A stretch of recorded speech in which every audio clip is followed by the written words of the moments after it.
So don't wait for this like magic to happen. Like you have to set it in place so that the magic can happen. Yeah? Yep.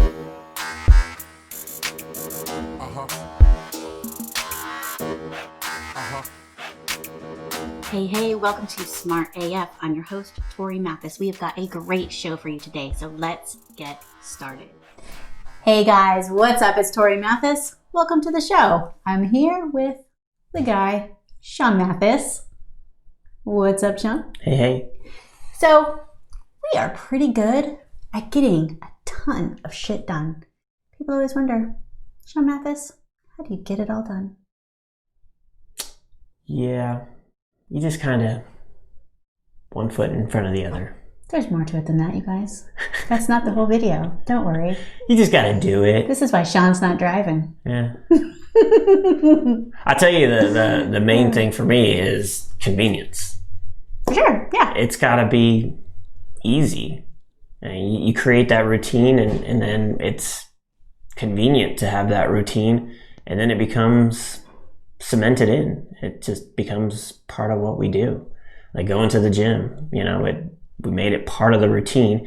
It's relatively convenient to go there, so it's not like we're going completely out of our way to do something like that.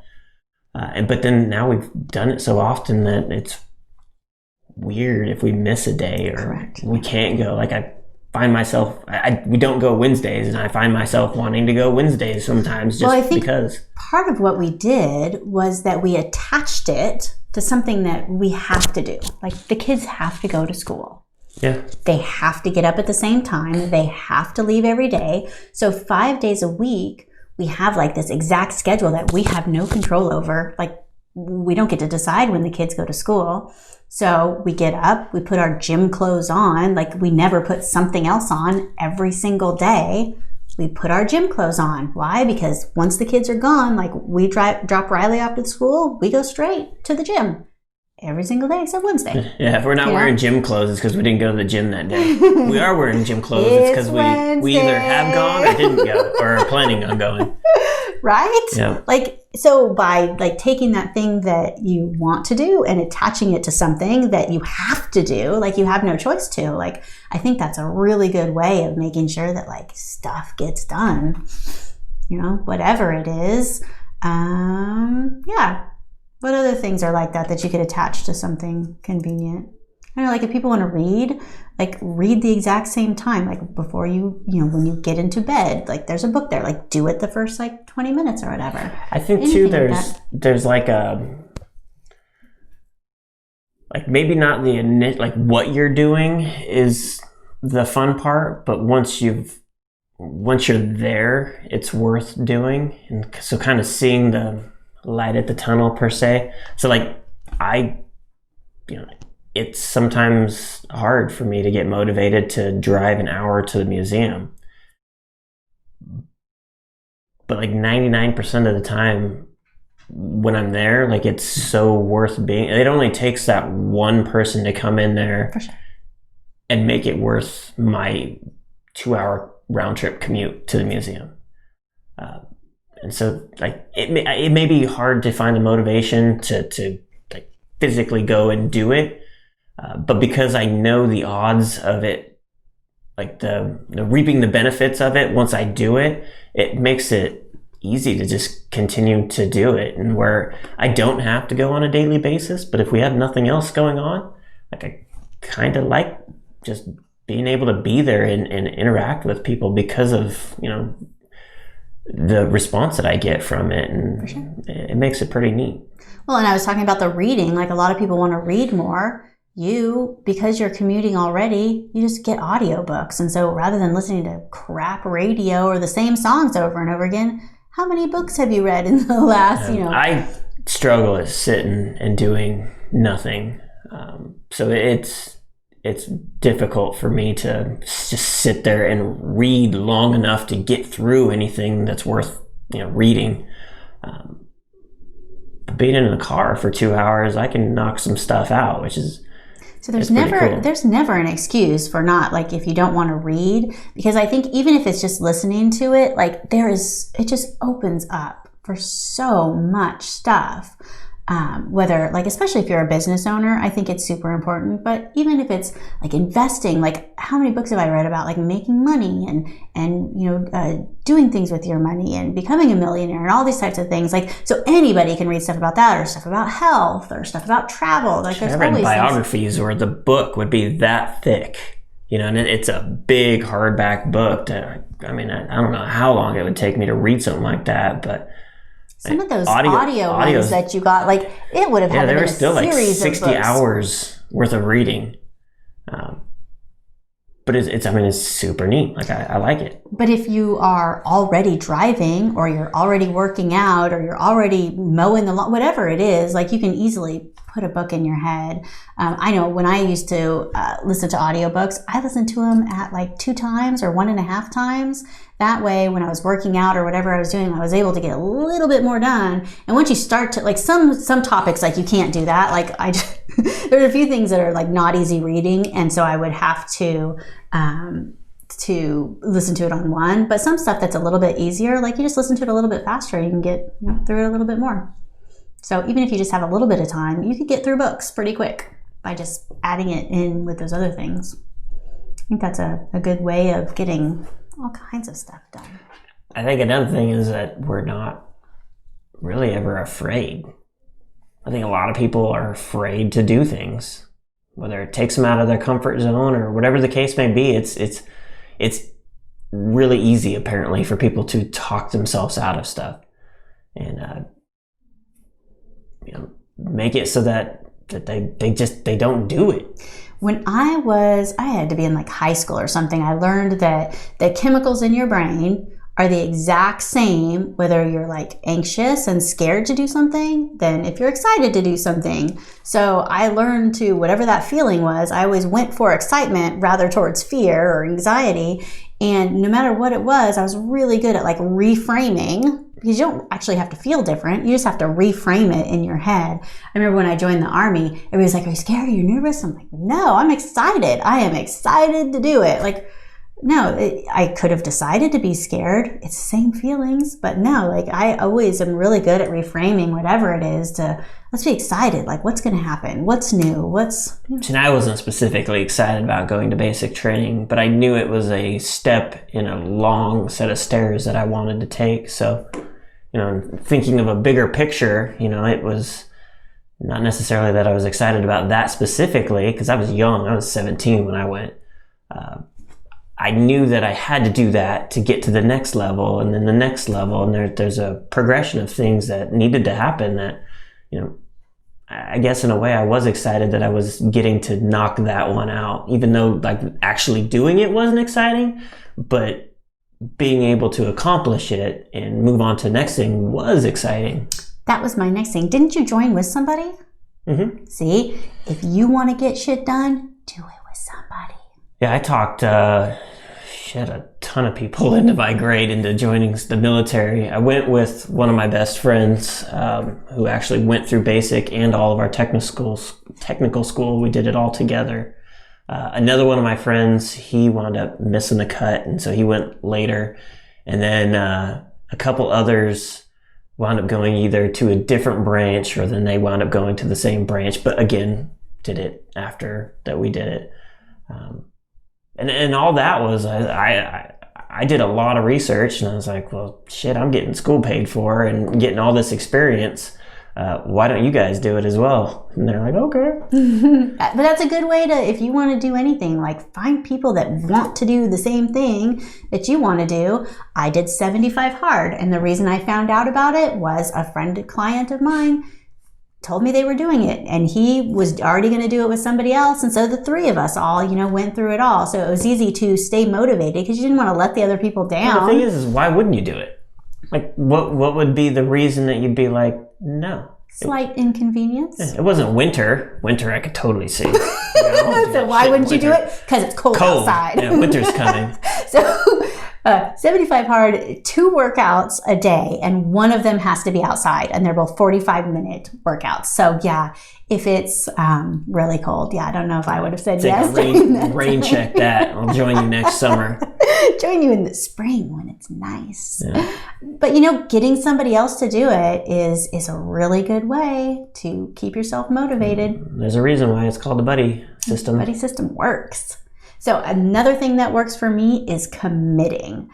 Whether you commit a time or you commit your money. Like we go to the gym. We go to the gym very religiously. We are super good at doing it.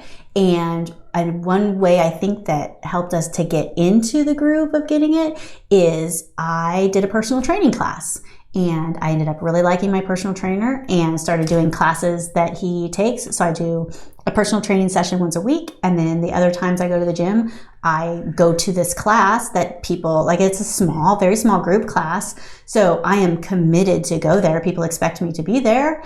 And so I think that really helped us get a good groove. Because we went before and like we'd go like 2 days and then we go 3 days and then we go 2 days. Like, it wasn't exact, but because like I have these exact times I need to be there, like that put us at the gym 4 days a week. And it, then we hooked it to the kids going to school, and it just made it that like it's a non-negotiable now. We've made it, it's a commitment. Now I have friends that I go there with. It's a buddy system too. Both of us are going. And, so we have all these different ways that we've made it that it's just what's going to happen. We put our gym clothes on, we put, everything goes on first thing in the morning, no matter what. And it happens. So to prove that it works, like how many times has it been the weekend and we're like, we should go to the gym, but there's nothing that says we have to. Mm-mm. It's not built in as that's something that we do on the weekends. Even though let's say it's Sunday and the weather's not great and there isn't a whole lot else that we have to do, it's really hard to actually find ourselves in the gym on one of those off days. No, because it's so ingrained into those other times that it's a non-negotiable. And you can make anything like that a non-negotiable as long as you like set up how you want these things to do. Whether it's like eating well could be the exact same thing. You set yourself up for eating well, just like us putting on our gym clothes. You only buy good food. Like, don't buy the shit. Because if you buy the shit, you're gonna eat the crap, right? So set yourself up, the buddy system, there's different things that you can do, whatever it is, to make sure that it happens. Yeah. And I like the whole committing yourself to something. Once you commit something out there, I see people all the time say, if you want to have something big, like go on social media and say that you're going to do it, because then you put yourself out there that you're going to do it. And we're the type of people, like, we don't say shit unless we are 100% sure like that we're going to do the Tesla things. Record. Yeah, that's exactly. Within minutes of finding the record, I turn around and post it on social media. And like it got feedback immediately, and then it was like, well, now there's no turning back. Well, I think speed for things like that is really, really important. If you want to do something, like do whatever you can to get it started, because once starting is the hard part. Like once you get going, like you can keep that going usually, but getting started sometimes is really the hardest time. So once Sean decided that he was going to do the world record, you filled out the paperwork with Guinness super fast, you guys, like within hours. Within hours, and posted on social media that he was doing it. Like everybody, like, we're doing it. Without anything in place. Because otherwise you start to think, well, should I do it? Well, what if I did it this way? I guarantee I would have talked myself out of it if we would have thought through everything. There's no way we would have done it. But there's a lot of things that would be like that you can overthink. Like, what's the worst that's going to happen? Like, just get going. Go in that direction. Stop thinking about it. Like, even with the military, like, are you scared? Are you scared? No. Like, I made the decision that this is what I'm going to do. I am excited because this is what I'm going to do. Why would I be scared about it?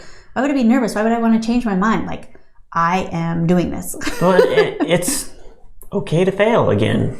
Like, just do it. If it doesn't work out, either move on or try again. But I mean, the end result is that you did do it. I mean, at least you tried, which is more than what most people can say on things. Absolutely. For sure. Even the fact that we work together and are entrepreneurs, like how many other people and couples wish they could say the same thing? And they probably could do it. I mean, they probably do it much better than us. But they never will. They didn't try. I mean, even this podcast and watching on YouTube, however you're listening to this, the chances are you may have, wanted to do the same thing. But the difference is you either have one and it's great and you're better than us, which congratulations, or you haven't really committed to doing it yet. And there's nothing that says that you can't go out there and do it. Produce 50 episodes. It's okay if nobody really listens to it at first. It gives you plenty of time to practice. Yeah, it does. Take it from us. Like, the more you do it, the better and easier it gets. But don't let the fear of not being perfect right out the gate stop you from doing it, or not knowing fully how to do it. If you don't know how a phone works and how YouTube works, don't let that stop you. Start at step one and go through it. Everybody had to start. Nobody knew how to do any of this stuff at first. Like, all of this stuff had to be figured out by somebody. And I always say, like, if somebody else figured it out, like, the steps are there. Go Google it and you can figure out, like, you can see the steps that you need to take for you to do it as well. Somebody's probably already figured all of this out, which makes it a lot easier. There's clues already out there on what to do, right? Yep. And I think one thing about motivation and about getting things done, if you have been wanting to get something done for a really long time and you can't get it done, you got to start to say, like, are you sure you really want to do it? Like, there's a lot of times that we say we want to do something, and maybe we're saying it because we think we should do it, or we think we're supposed to do it, or we think it'll be good for somebody else, but we really don't want to do it. And so if you find all these things, I find these things sometimes on my to-do list. There'll be like, I have like how I work my list of things. I always have like a running list of just like projects that I need to work on. And then I pull out my things for the day that are my important things that I need to do that day. And I'll find, like, if whatever I don't cross off through the week, then when I go to the next week, I write those things in. And sometimes there will be something on there and it'll be there for like months. And I have to, like, why is this still here? Why have I not done it? And I have to really ask myself, like, obviously I wrote it down because I think I should do it for some reason, but what is the real reason that it's not getting done? Like, is it too hard? Should it not be me doing it? Do I have something else going on? Is it something that just I shouldn't do at all? And so if you have these things that you've been wanting to do and you're just not doing them, like, look at the root of like what's really going on and figure out what that thing is that's making you not do it. Because maybe there's something else going on that you need to figure out. Just because somebody else thinks you should do something doesn't mean you should do it. Get excited about whatever it is that needs to be done. If you can't get excited about it, is it something that needs to be done? Maybe it's not the right thing. That's okay. Maybe, do other things. It doesn't have to be whatever that is. For sure. Yeah. So, you can get motivated on whatever it is you want to do. You can get things done. The thing is, though, motivation, like, that's not enough. Like, what people say, like, to get motivated, like, they think it's going to be like this all-encompassing, willing want to do it. And that's not necessarily what's going to happen. It's not like you're looking for this magical pill that's going to make you super excited to do every single thing you're going to do. So I think, do you know what I mean? Like, I think there's some people are looking for this fake thing that they're going to wake up and they're going to be like, today is the day because today I am motivated. No, it's like, you just got to one step in front of the other and get it started. Just like us being motivated to go to the gym, it's because we put all these things in place that now it just seems like it's a part of our life, like that we're motivated because it's who we are now. Not that we woke up one morning and we're like, oh my gosh, I am so motivated to go to the gym 4 days a week. So don't wait for this like magic to happen. Like, you have to set it in place so that the magic can happen. Yeah? Yep. So if you like this episode, that's awesome. You must be motivated. I'm super motivated for you to like this episode. If you like this episode, subscribe and give us a like. And we will see you on the next one. See ya. If you want to get smart tools to build your business, go to besmartaf.com.